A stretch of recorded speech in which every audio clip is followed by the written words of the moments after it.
এই যে রাত 12টা পার হলেই আমরা দেখতে পারি ফুলের বস্তা নিয়ে শহীদ মিনারে মানুষ জড়ো হয়।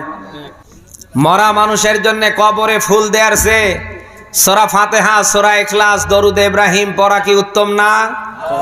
যেখানে সূরা ফাতিহার সাথে কেউ যদি 3 বার সূরা ইখলাস পড়ে 10 পারা কোরআন খতমের সওয়াব আল্লাহ আমলনামায় দান করে। আমাদের দেশের জন্য যারা জীবন দিয়ে গেল, দেশটাকে যারা জালিমদের হাত থেকে রক্ষা করলো, তাদের জন্য আগামীকাল কোরআন শরীফ পড়ে সূরা ফাতিহা, সূরা ইখলাস পড়ে তাদের জন্য দান সাদকা করে আল্লাহর কাছে দোয়া করা কি জরুরি না? না ওই ফুল নিয়ে সারা একেবারে রাস্তা একেবারে মাতিয়ে যাওয়া ভালো? অতএব আমরা শহীদ মিনারে কবরে ফুল দেয়াকে না বলি। আমাদের দেশের জন্য যারা জীবন দিয়েছে, কোরআন শরীফ পড়ে সূরা ফাতিহা, সূরা ইখলাস পড়ে তাদের জন্য আল্লাহর কাছে দোয়া করাটাকে আমরা হা বলি। পারি না আমরা? আবারও আমরা আল্লাহর কাছে দোয়া করছি, যাদের মধ্য দিয়ে